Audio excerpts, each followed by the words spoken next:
welcome to News Watch this 28th of May 2021. Thank you for joining us. For the latest news, Tony Omondi and our sign language interpreter is Boniface Murithi. President Uhuru Kenyatta at State House, Nairobi, has hosted elected Luo Nyanza leaders ahead of his development tour of the region later this week. The president told the leaders that he was determined to leave a legacy of a strong, united and prosperous country, adding that together with former Prime Minister Raila Odinga, they had resolved to pursue the dreams of Kenya's founding fathers.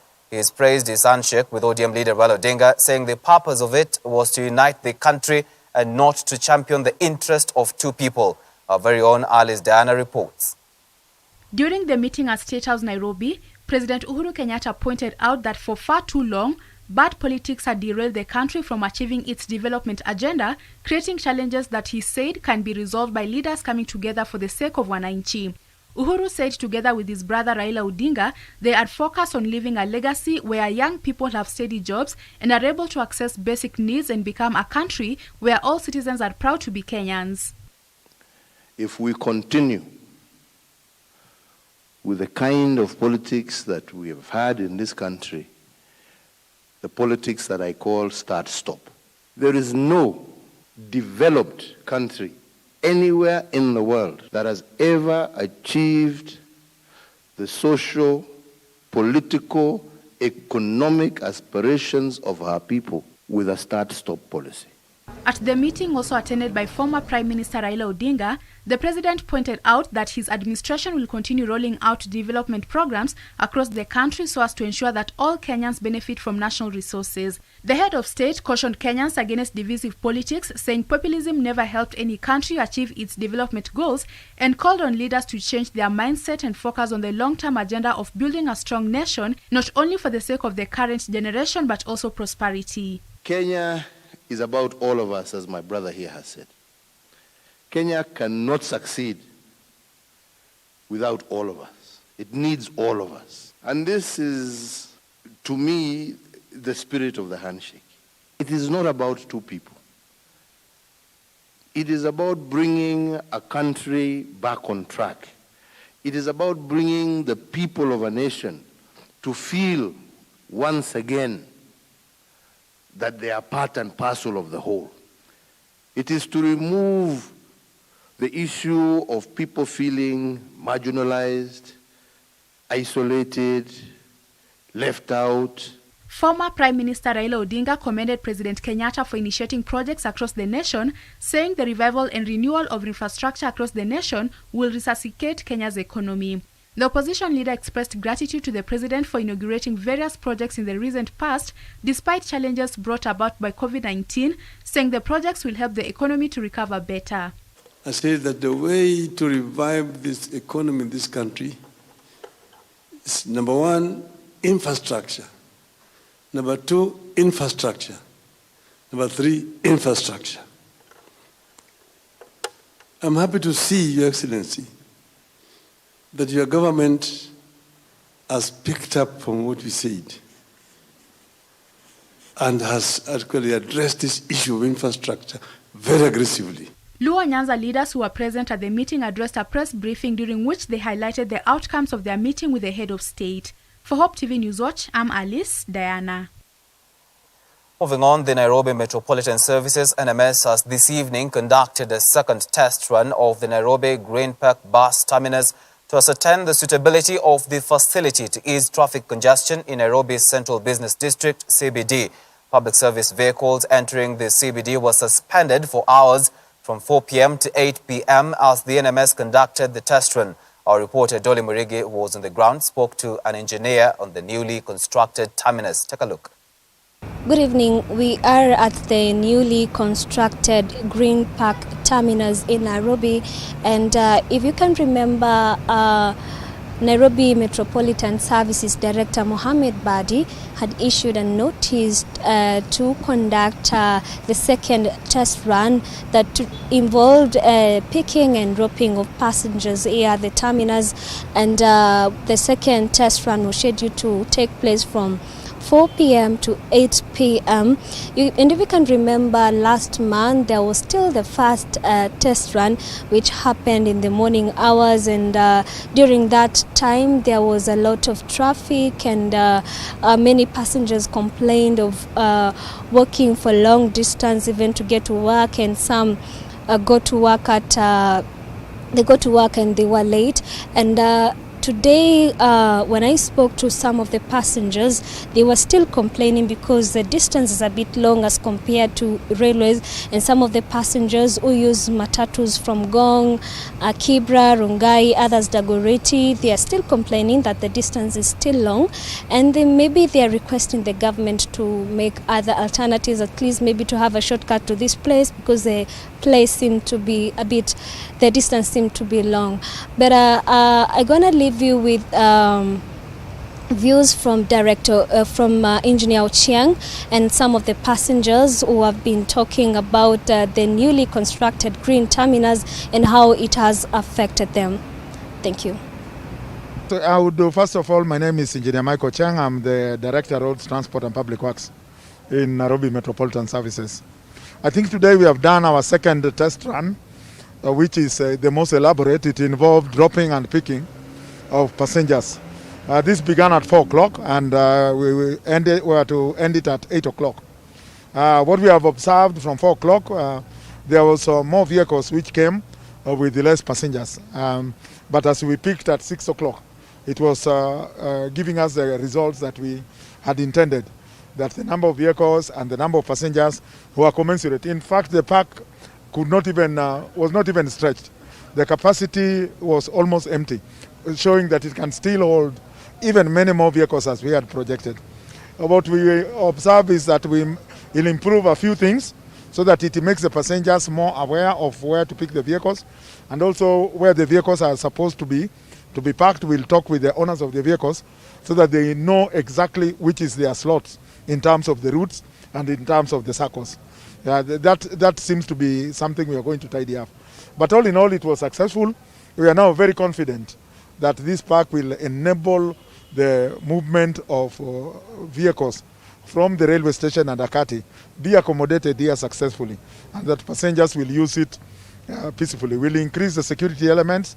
We'll also increase the availability of vehicles that will deal with passengers who are disabled, passengers who may not be able to make it to town, in collaboration with other government agencies. For now, we are also doing the Park Road, we are doing the Sai, and we are also doing the Westland Terminus. We are soon embarking on the Workshop Road Terminus, which will be dealing with all vehicles that are coming from Mombasa Road side. We are also going to do with the Landis Road Terminus, which will be dealing with vehicles coming from Jogoo Road side.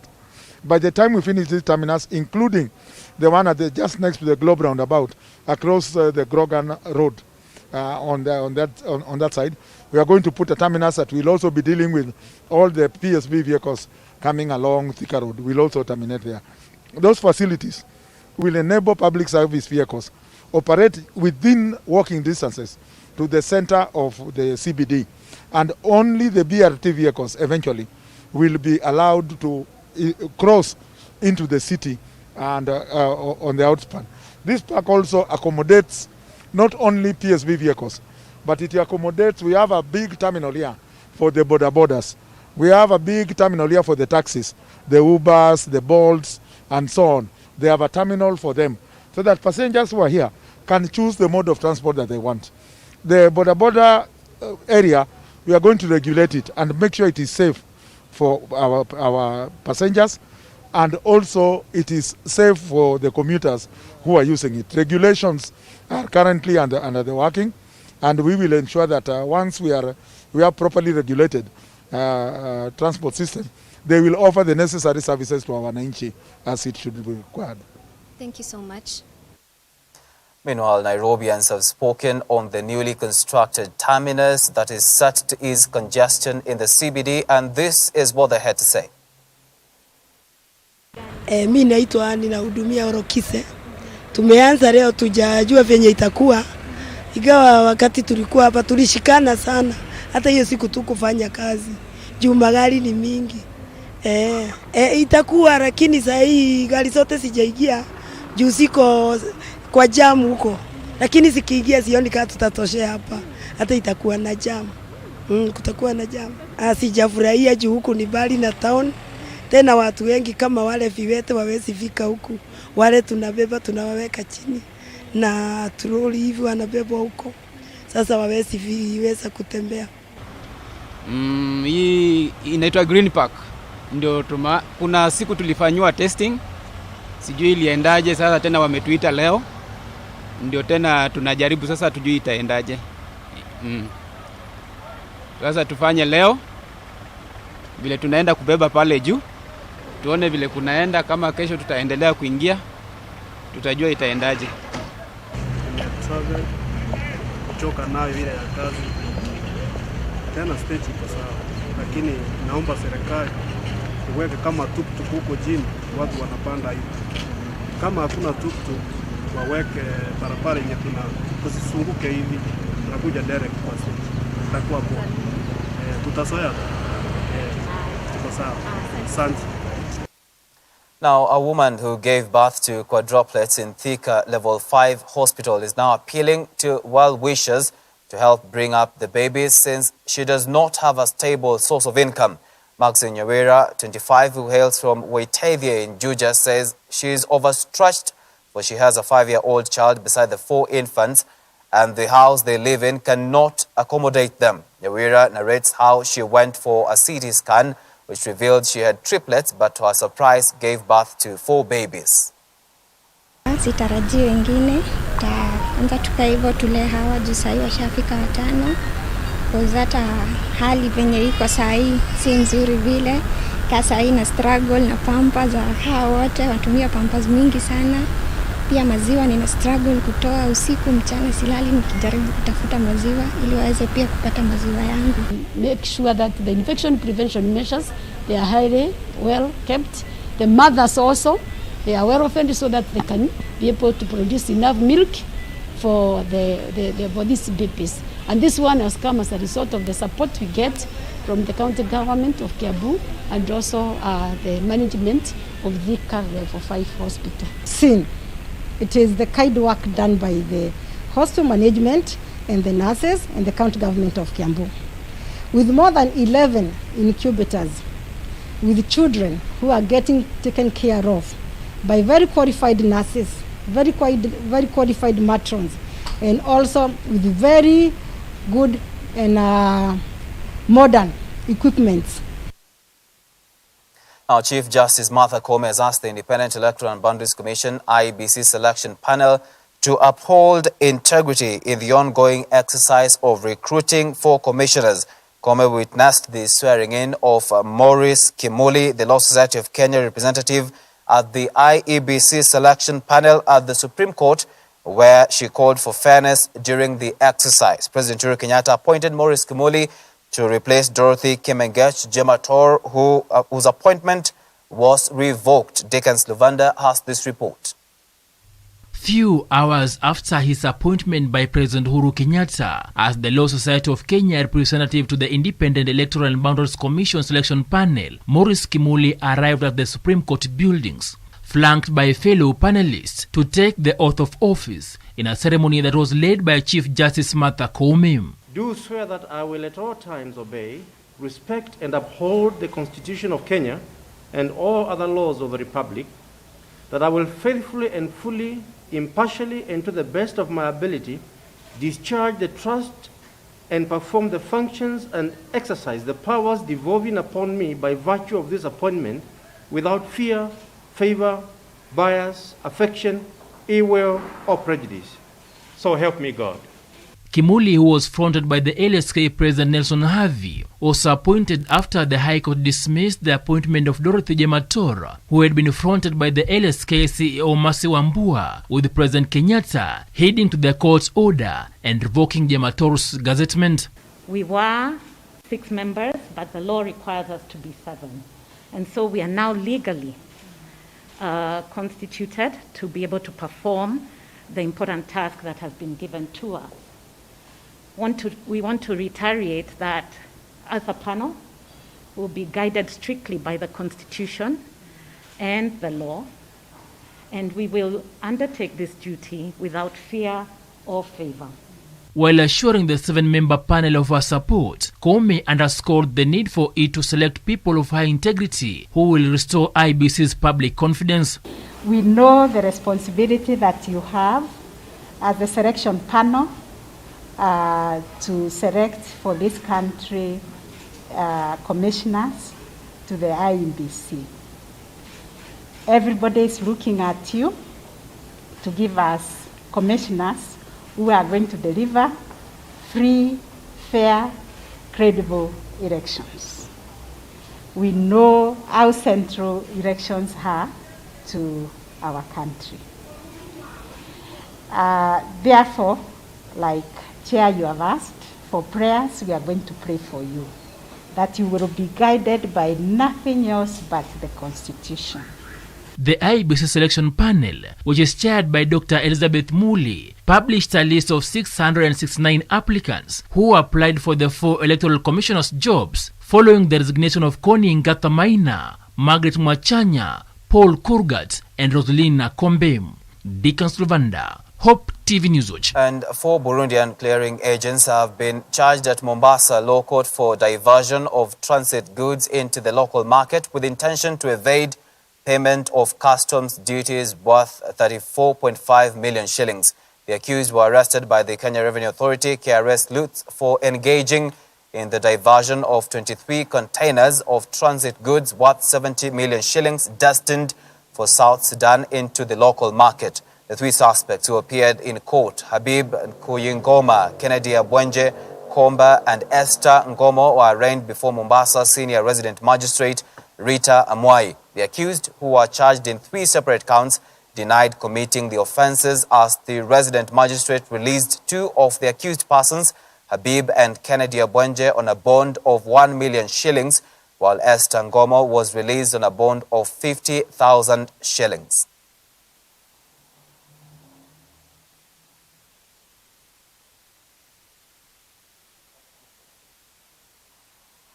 Okay, let's now take a short break on News Watch. We still have more stories coming up shortly.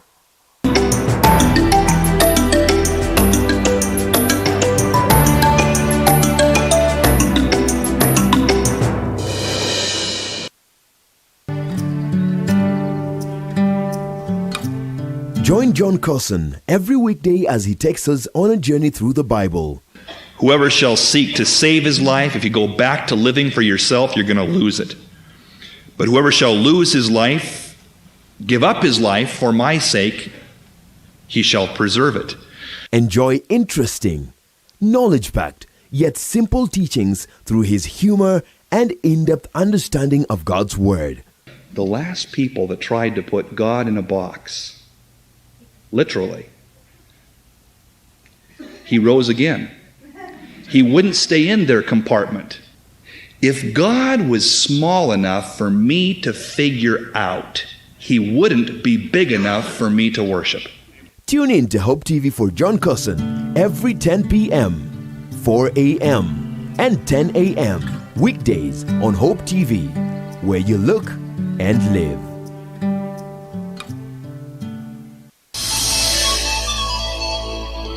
Our Christian life is not just about God always stepping in when you are in trouble. But sometimes you need to go through the valley of the shadow of death, and God will say, angels, stand away. He must go through that. She must go through that. Because out of this would come something greater and more beautiful.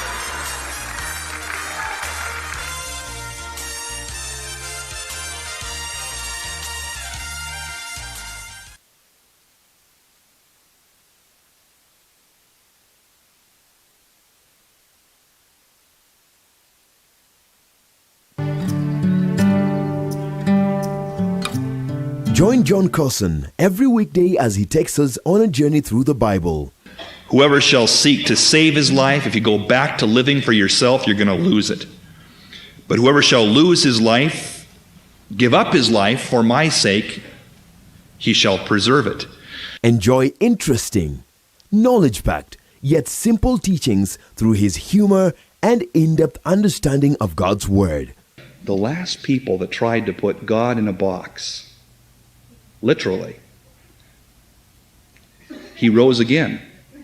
He wouldn't stay in their compartment. If God was small enough for me to figure out, He wouldn't be big enough for me to worship. Tune in to Hope TV for John Cousin every 10 p.m., 4 a.m., and 10 a.m. weekdays on Hope TV, where you look and live.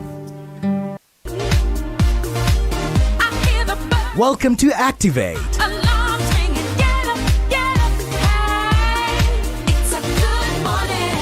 It's a good morning. Good morning. Kickstart your day with George and Kerry on the Sweet Hour of Prayer. And welcome to Activate, this being the station where you listen and live Hope FM. From Nairobi to the world. Great music just for you. Activate. The only show that keeps you activated. Yes, indeed. Activate every weekday morning from 5 a.m. to 9 a.m. only on Hope FM, where you listen and live.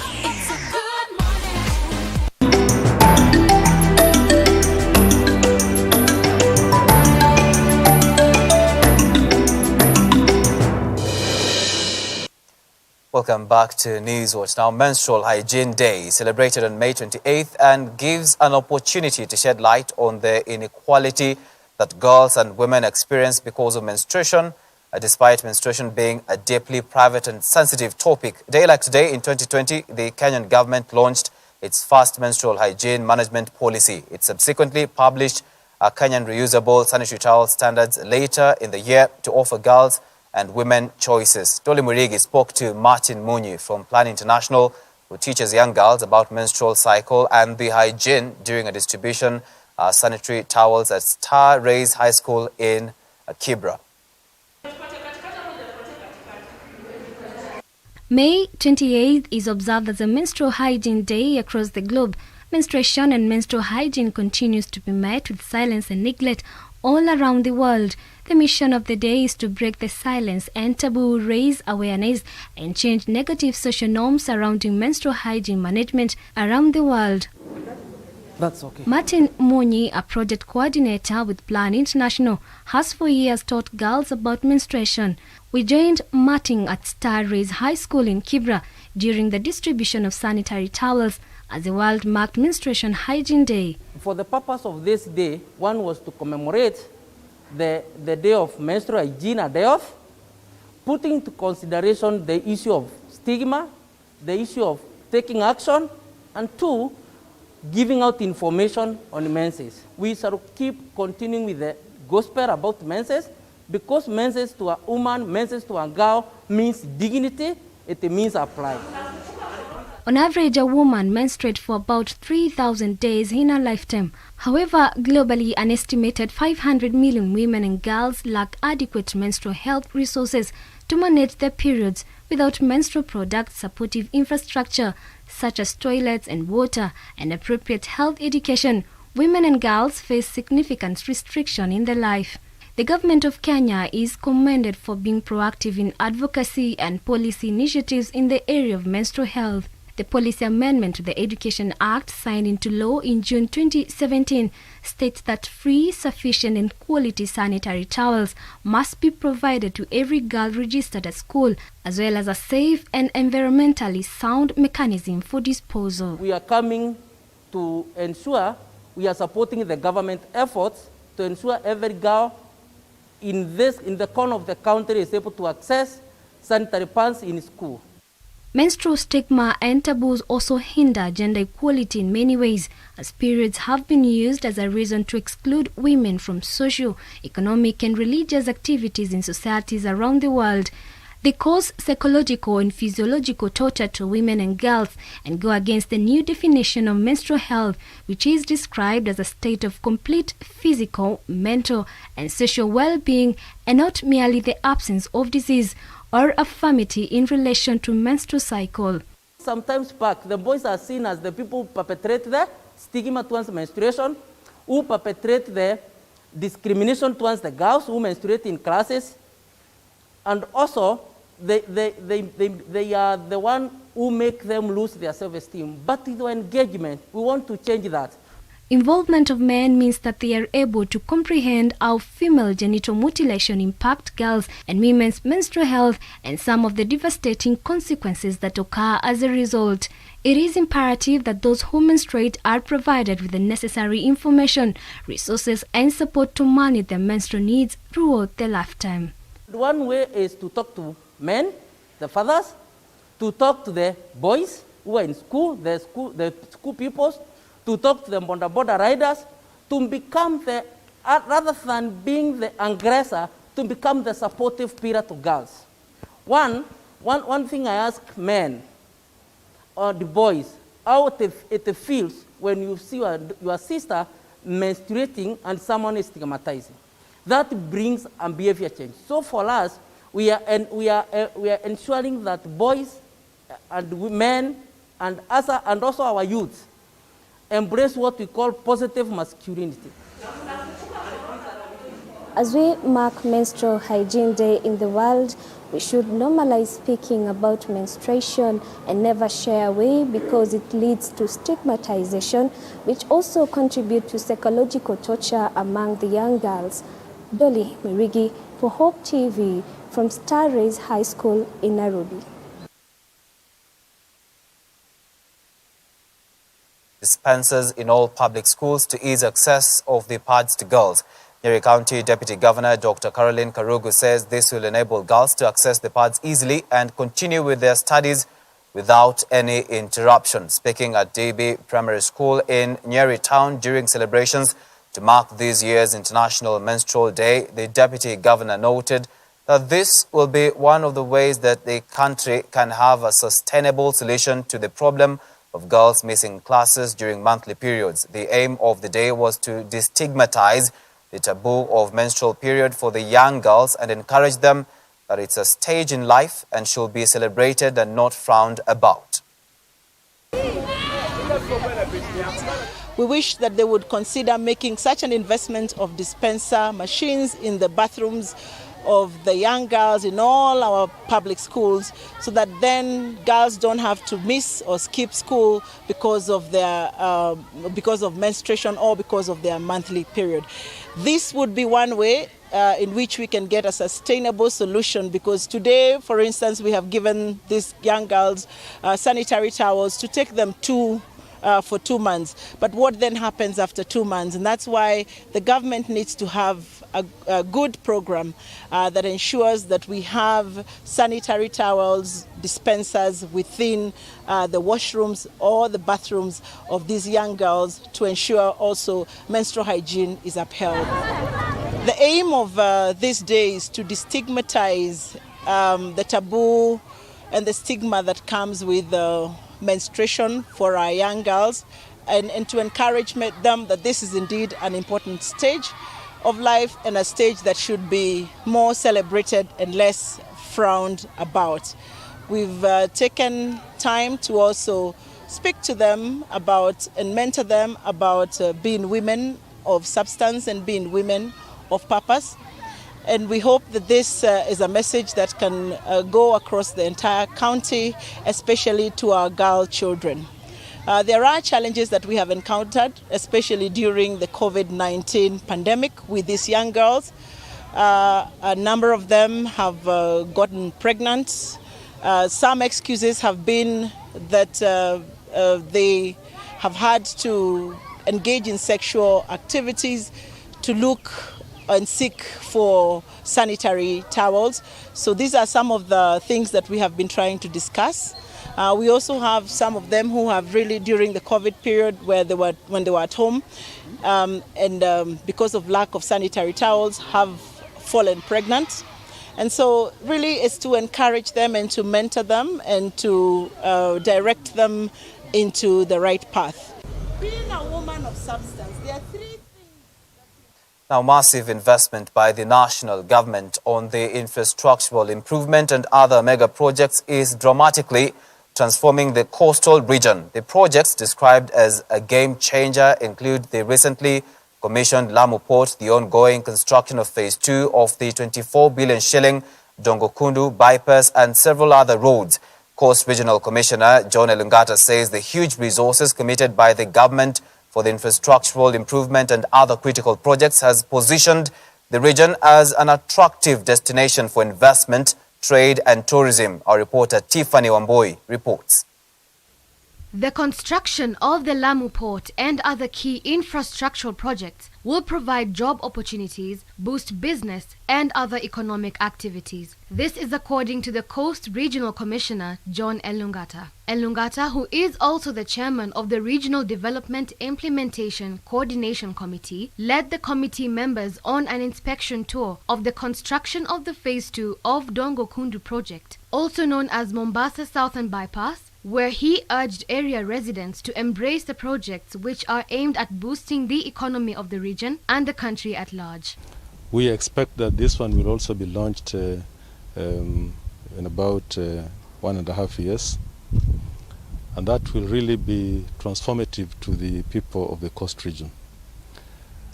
We know that the people of Sunza, where this project is traversing, for a long time used to travel 38 kilometers just to get to Mazeras.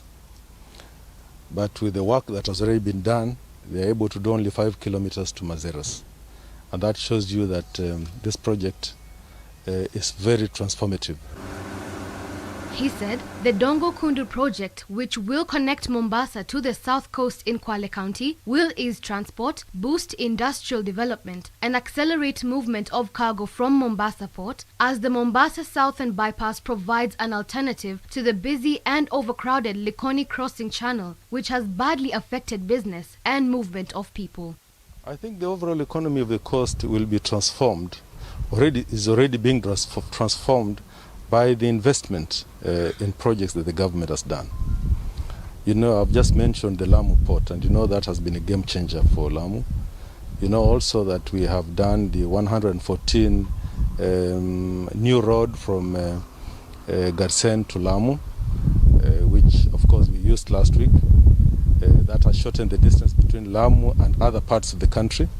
The project will see a free movement of marine vessels that need to access Likoni Harbour, as well as enhance traffic to the south coast and boost trade between Kenya and Tanzania. He said the region is also a beneficiary of other projects, such as the 114-kilometer Garsen-Witu-Lamu Highway and Shimoni and Vanga Road projects in Kwale County. And of course it will link to our airport, Mombasa International Airport, Moi International Airport, and of course the SGR train station at Miritini. So you can see all these things coming together will of course be a game changer for the people of the coast regions. The Deputy Project Director, Engineer Eustace Mutea, on his part, said the construction of the Phase 2 of the bypass is progressing and is set for completion in 2024. The works started in March of 2020 for Package 2. Package 2 was to run for 48 months, supposed to end in year 2024, but the progress so far, right now we have done about 30% of the works, and we have mobilized most of the equipment, most of the important material. So we reckon maybe if all goes according to our plan, we may finish slightly ahead of that schedule. Reporting for Hope TV News Watch, I'm Tiffany Wamboi. The family of Ivy Wangeshi, a fourth-year Moi University student who was hacked to death by her alleged lover in 2019, is up in arms over delay of the case against the prime suspect, Naftali Kinuthia, led by their lawyer, Kiroko Ndegwa. The family has expressed concern over numerous adjournments that the case has recorded since the hearing started over 2 years ago. Ndegwa notes that to date, the case has been adjourned over 5 times, a matter he asked the Commission on Administrative Justice to look into. The late Ivy Wangeshi's mother, Winfred Wadera Kingori, on her part lamented that the adjournments had forced them to spend a lot of money on transport. She has, however, vowed to continue seeking justice for her daughter. Every week that we are coming here, all the family, the extended family of Ivy, including her mother, her parents, her grandmother, her siblings, everybody goes back into a state of mourning and nobody is talking to another. So every time we are coming to Eldoret, we are mourning. Then when we come here, somebody comfortably says the lawyer is not available. And my question is, was it not known as early as yesterday that the lawyer was not available? Then the other thing, I'm asking this country, who helps the people whose members have been killed? At least I know that there is a lot of protection for the ones who have murdered. The ones who have murdered, they have a lot of protection. But the ones whose members have been murdered, nobody cares about them. So nobody cares about the emotional feeling of the sisters, the brothers, the cousins, the friends, the mother. Nobody cares. So we can be tossed into the Eldoret law courts every day and then we go back mourning even the more. And I come here, I don't understand the legal language very well, but I always hear the lawyer is not available. He has a right of being represented by a lawyer. Then my question is, do I have a right as an individual? Do I have a right to justice in this country? How can somebody just wake up and drive all the way to come and kill my daughter? And then he sits comfortably in the prisons. As I work as a teacher, and my tax goes, I get most of my money goes to tax to pay for his meals in prison. And I'm not alone in this. And my major question is this: for how long is this agony going to continue? How many mothers are going to be stressed? How many are going to be frustrated? And I'm warning you, if it goes on like this, then these mothers may not cease. Because if they realize there is no justice, then anybody can as well kill. But I'm just making one request. Let somebody tell me, when the defense cannot appear 1, 2, 3, 4, 5 times, where is the poor Kenyan supposed to seek help? As we speak today, this matter has not begun for hearing. We've not started the hearing of the main suit for many reasons. One was because there was a period when COVID-19 caused the closure of courts. The courts have been very helpful to us. They have been accommodative. The only challenge, and I say this without fear or favor, the only challenge we have in what may have led to this delay is the defense side. Let's now take a look at the COVID-19 situation. The Ministry of Health has announced that 344 people have tested positive for COVID-19 from a sample size of 4,864 tested in the last 24 hours. The positivity rate is now at 7.1% as total confirmed infections rose to 170,041. From the cases, 334 are Kenyans, while 10 are foreigners. Health Cabinet Secretary Mutahi Kagwe also revealed that 30 patients have recovered from the disease, with 27 coming from various health facilities countrywide, while 3 are from the home-based and isolation care. Total recoveries now stand at 116,018. CS Kagwe, however, also noted that 16 people succumbed to COVID-19, all of them being late death reports from facility record audits. This now pushes the cumulative fatalities to 3,124. In terms of admissions, 1,188 patients are currently admitted in various health facilities countrywide, while 4,712 patients are under the home-based isolation and care program. 107 patients are in the ICU, 20 of whom are on ventilatory support and 63 on supplemental oxygen.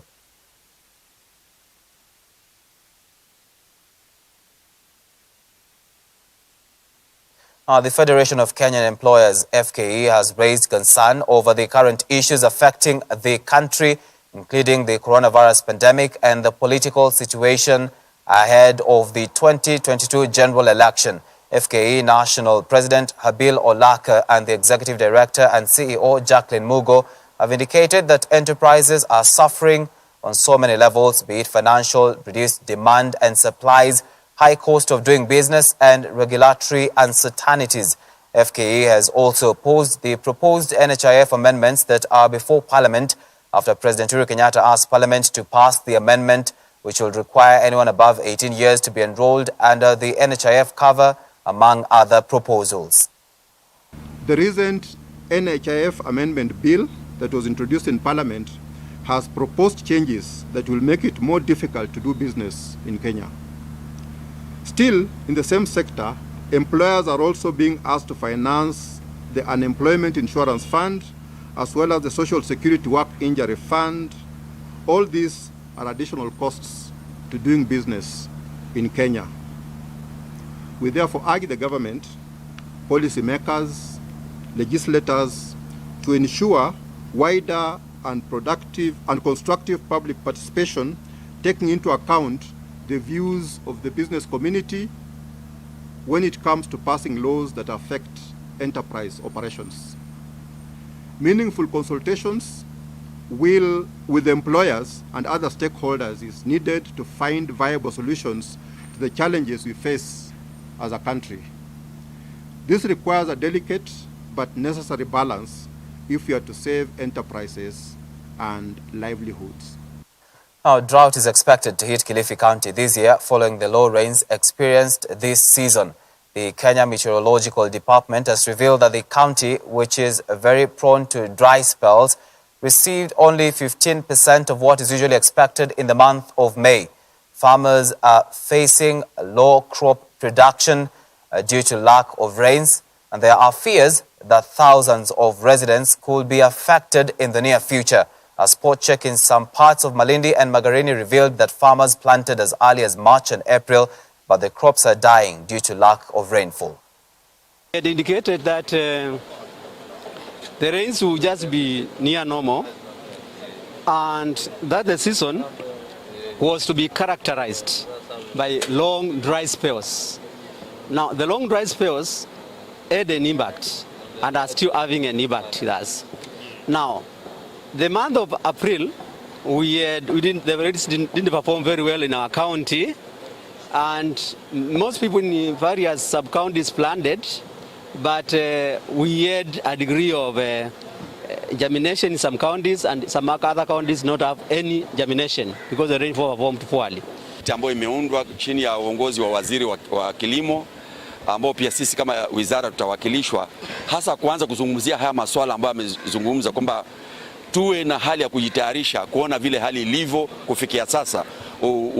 Mvua ambayo ni duni na mimea yetu iko katika hatari ya kwamba itakauka.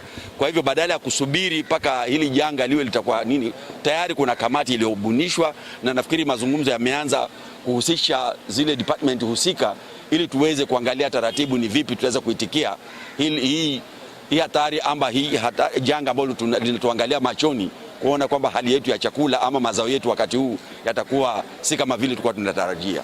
Na matumaini sana. Sasa hii mashamba yetu yale ambayo tumetayarisha yameanza kumea manyasi, mahindi hatujapanda. Wengine wetu tumefaidi kwa huu mradi wa serikali wa KSEP Crawl.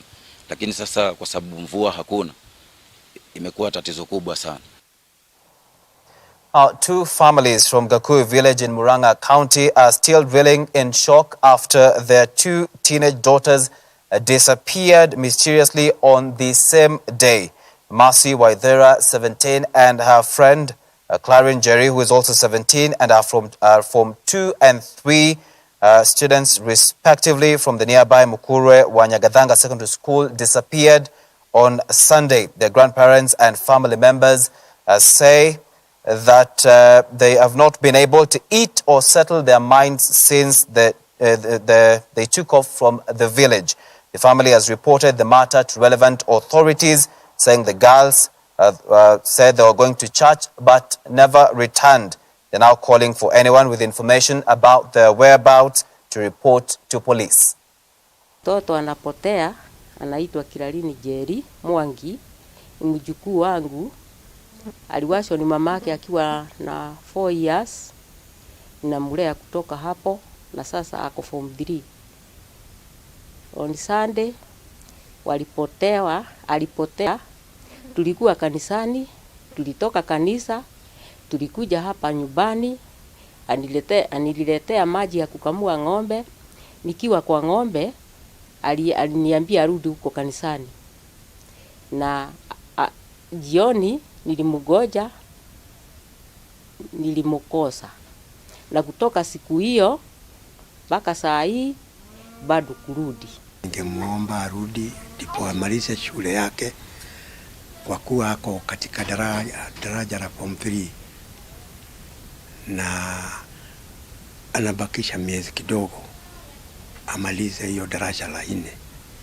Kwa hivyo ningemuomba arudi amalize, ndivyo sasa nyumaye aende akatafute kazi. Na Clarin nilikuwa na wao on Sunday, tulikuwa na wao kanisani na tukasoma vizuri, then nikawapea kazi. Kuna kazi nilikuwa nimewapea wakiwa wawili, nikawaita na nikawatuma na wakaenda, lakini time walienda hawakurudi tena, hawakukuja kunipea yani feedback kwenye nilikuwa nimewatuma, nikawagojea na sikuwaona. Sasa time ilifika, time ya jioni, nikamtafuta na simu, nikapigia Masi ndivyo anipe feedback kwenye nilikuwa nimewatuma, na sikumpata na simu nikapata amezima simu. Lakini on Sunday venye alienda tulishindana hivi vizuri, hakuna shida alikuwa nayo.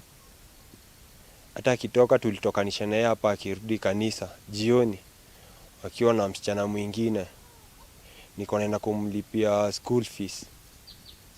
Then after tumepelekana nao, nikaachana nao wameingia huko kanisa na nikampatia simu yangu niwekee charge huko. After kurudi nikiwa kwa pikipiki ndio nilipatana na wao. Sikusimama, sikuuliza wameenda wapi. Lakini baadaye after nimefika huko kanisa ndio nilipata bado kanisa inaendelea. Nikawapigia simu wakaniambia ati kanisa imeisha, lakini haiko imeisha. Nikauliza simu yangu wameweka wapi. Wakaniambia kwa kanisa, nikaulizia kanisa nikaambiwa hakuna. Baadaye ndio niliambiwa simu iko huko kicheni ya kanisa ndio inaweka moto, nikaenda nikachukua na nikatoka. Baadaye kafika kitu 6:30 ndio nikawapigia simu nikapata washazima. Ndio nikaenda kuangalia kwenye walikuwa wameenda hivyo, katembea na marafiki wangu kumwangalia, hatukuwapata. And stakeholders in Taita Taveta County want County Assembly to institute legislative and policy measures to prohibit female genital mutilation (FGM) by the year 2022. This follows the enactment of the Prohibition of FGM Act 2011 in June 2019 by President Uhuru Kenyatta, making a key milestone in the campaign to end FGM in the country. Stakeholders will include activists in Taita Taveta, led by Samba Wakio, said concerted efforts should be enhanced to end the practice which still persists in certain communities. We'd like to appreciate that for the last 6 months, we have managed to do 3 policies. The first one was sexual gender-based violence, SGBV. Our partners was Action Aid then and other stakeholders together with the county government. And that one we really appreciate the County Assembly of Taita Taveta. They adopted the policy and now it's ready for its implementation. The second one is the child welfare and protection policy that is at the County Assembly, and we are praying and we are hoping that it's going to be adopted again so that it can assist our children who are quite in number, about almost 50% of the population. And now this is another milestone according to His Excellency the President's decree on 2019 November that there should be 0 FGM nationally. You know, Taita Taveta has been earmarked as one of the hotspot counties. In all the 22 counties nationally, Taita Taveta is one of the hotspots at a 22% prevalence rate. The challenge has been there has been no working document or a policy that is enforceable. And I'm happy that through our support, all the stakeholders have been able to participate, provide their input, and even endorsed this document so that it can get approval from the County Assembly and have it implemented. Thanks for the county government, the gender department, they have come us on board. Also, we thank our partners, the World Vision. What I'll urge to say, we will work together. Also, we will continue as civil society to sensitize. Happening internationally, and hundreds of people on Friday queued at Uganda's health ministry offices to get vaccinated as the country enters its second wave of the pandemic. Facilities are reportedly running out of doses. Director General of Health Services at the Uganda's health ministry, Henry Mwebesa, said that it has taken less than 10 days for the second wave to reach full-blown pandemic level. He also announced that vaccine doses will be withdrawn from rural health facilities and brought to the capital, Kampala, and surrounding districts where demand is high.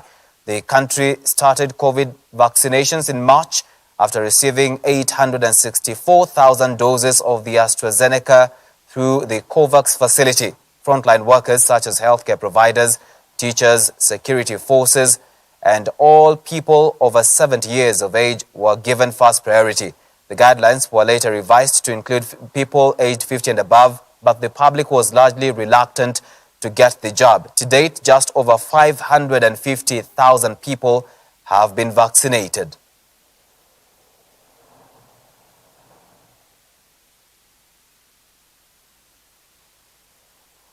And thousands of people have begun to evacuate from the Goma city in eastern side of the Democratic Republic of Congo after the local governor warned that Mount Nyiragongo could erupt again. Goma, located on the shore of Lake Kivu, has been on the edge since Africa's most active volcano erupted on Saturday, leaving 32 people dead. Volcanologists monitoring the volcano have warned of a potentially catastrophic scenario, a limnic eruption that could smother the area with suffocating carbon dioxide. Some families streamed out of the city on foot, while others haggled with motorcycle taxi drivers to get them out. Tens of thousands left Goma on Thursday. The city was quiet early today, with all the shops closed and just a handful of people on the streets.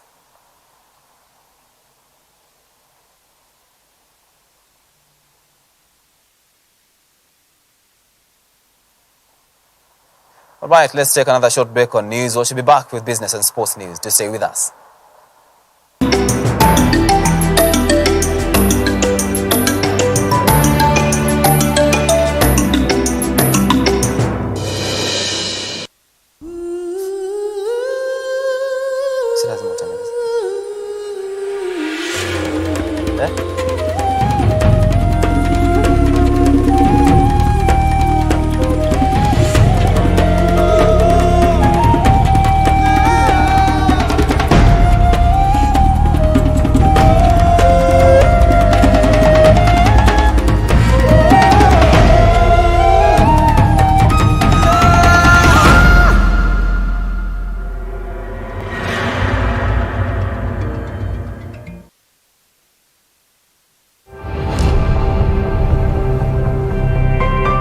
Chapter in the Bible is Psalm 117, which says, "The Lord's truth endures forever." Now that word truth in the Hebrew language is emeth, and the Jewish scholars and doctors tell us that that word's really interesting because it contains the first letter of the Hebrew alphabet, Aleph, the middle letter of the Hebrew alphabet, Mem, and the last letter of the Hebrew alphabet, which is Tau. And they say that's because the Alpha and Omega has a truth that is our comfort all in all from A to Z. In the same way, the Bible says that God is the author and the finisher of our faith. Paul said, "He who began a good work in you will be faithful to finish it." Now that word for finish or complete is the word telestai in Greek, the same word that Jesus used on the cross when he said, "Te telestai, it is finished." Paul hijacked that word and was saying, as surely as Jesus carried his cross to completion, so too the Alpha and Omega will telestai, finish the work that he's begun in you. God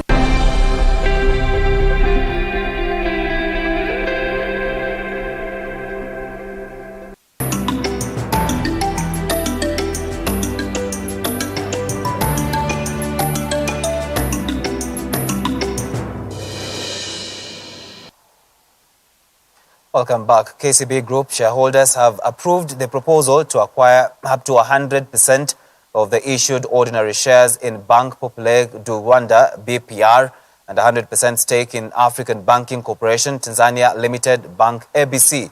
The transactions follow the offer made by KCB Group late last year, and having now received shareholder approval, they are subject to receipt of final regulatory approval. At the 50th Annual General Meeting held via electronic means, the shareholders also approved a first and final dividend of 1 shilling per share. The dividend worth 3.2 billion shillings shall be paid on or before June 26, 2021, net of withholding tax to the shareholders who are on the register of members at the close of business on April 26, 2021. Overall, more than 106 billion loans were restructured. We waived our mobile banking facilities as worked with the regulator. We continue to provide specific intervention to the most vulnerable in the market. We did food support. We provided personal protective equipment. We were in I-13 in the National Emergency Fund for COVID-19. And I would say that the progress, whereas we are not far yet from the crisis, and we are doing vaccinations today as we started early this year, I'm happy to see that there's some good progress. So overall, your bank has remained resilient amidst the difficult environment of COVID-19. And we are hopeful and progressive that the future will remain positive for the business. It's the right momentum you see, more transactions migrating into a digital platform, largely mobile. This is a key area for our business. We see our agents and internet banking and point of sale remaining very strong. And this is where the bank is going. This is the new business model. This is where the revenue for the bank will come from. And you can see all those pillars. Value of mobile transactions, more than 1 trillion shillings last year. We expect to double that in 2 years. We advanced our plan towards scaling to achieve regional relevance through the signing of a definitive agreement with Atlas Mara Limited for the acquisition of up to 100% of the issued share capital of Bank Popular de Rwanda PLC and 100% stake in the African Banking Corporation Tanzania Limited. The two transactions, which are subject to approval today as well as other regulatory approvals, will improve and increase the brand's footprint and market share while reinforcing our existing market capabilities. And UAP Old Mutual Group has enhanced its recently launched Afya Imara Junior Medical Insurance product for children to include COVID-19 testing and treatment. The Afya Imara Junior cover was launched as the first ever comprehensive medical cover exclusively for children. Through the cover, children from birth to 18 years of age can access the medical insurance cover without necessarily having to be under their parents' covers. Speaking of the enhanced benefit, Japheth Ogalo, GM Health Business at UAP Old Mutual, said the COVID-19 pandemic has really changed the environment and the medical business has not been left behind. Japheth said that since the launch of the product and the subsequent improvement on the same, there has been marked interest and uptake, particularly because it addresses an existing need in the market.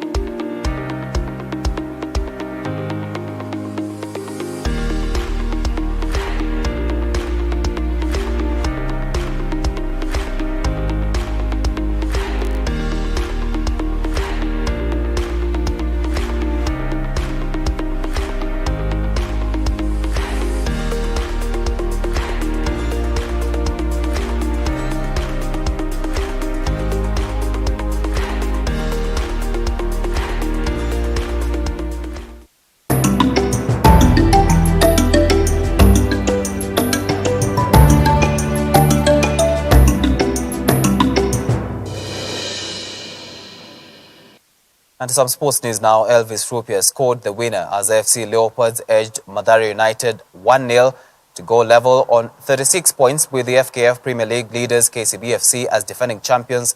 Gor Mahia FC emerged 1-0 victory over Vihiga United to climb into 5th on 28 points. The champions can go to within 5 points of the summit if they win their game in hand. In Italian football, Juventus have sacked coach Andrea Pirlo after a single season in charge after a rather dismal performance in which Cristiano Ronaldo and his teammates lost the Serie A title to Inter Milan and were eliminated in the last 16 of the Champions League. And finally, all eyes are in Portugal tomorrow night as two English sides, Chelsea and Manchester City, in the UEFA Champions League final at the Stadio de Dragao. Joseph Maingi is here with the sports update. AFC Leopards moved second in the Kenya Premier League standing after beating Mathare United 1-0 at the Ruaraka Complex last evening. The victory from their single game in hand saw the title-chasing Ingwe move 36 points, same as leaders KCB, but with an inferior goal difference. Both sides finished the match with 10 men. In the other fixture played in the Mumias Complex, record Kenya champions Gor Mahia narrowly edged out Vihiga United 1-0 to register their 4th straight win as they continued with their push to reclaim the top spot. Clifford Miheso scored in the 40th minute as Kogalo avenged their first leg loss at the Kasarani in January. Following the win, Gor rise to the 5th place with 28 points from 16 matches, 8 points behind joint leaders KCB and rivals AFC Leopards, but with a game in hand. In Italy, Juventus have sacked coach Andrea Pirlo after 1 season in charge of the Italian club. Pirlo was appointed last summer with no prior coaching experience and could only lead the reigning Serie A champions Juventus to a 4th place this season, with Massimiliano Allegri expected to return for a second spell as a manager. Pirlo was dismissed despite winning 2 trophies, that is the Coppa Italia and the Supercoppa Italian, in the 2020-2021 season. Elsewhere, Simone Inzaghi will now take over from Antonio Conte as the new head coach for Inter Milan. An agreement is in place for 45-year-old Inzaghi to move to the San Siro after his exit from Lazio. Conte's departure from Inter was announced on Wednesday after guiding them to their first Serie A title since 2010. Inzaghi has won 3 trophies in his 5 years as a Lazio boss. And finally, blue is the color for this year's Champions League final as Manchester City and Chelsea bought their flights to Porto, seeking to end the strangest of seasons with the biggest prize of them all. The Pep Guardiola men advanced to the showpiece event after dumping Paris Saint-Germain out in the semi-final, while all-time greats Real Madrid were no match for Thomas Tuchel's Chelsea. A strong 16,500 crowd will take their seats at the Stadio do Dragao for tomorrow's showpiece event as City endeavour to win the trophy for the first time, while their opponents will be aiming to clinch their second UEFA Champions League title from their first one in 2012. If Chelsea wins this trophy, they will become the first team in history to win all 3 major European club competitions twice, that is the Champions League, the UEFA Europa League, and the Club's Winners' Cup.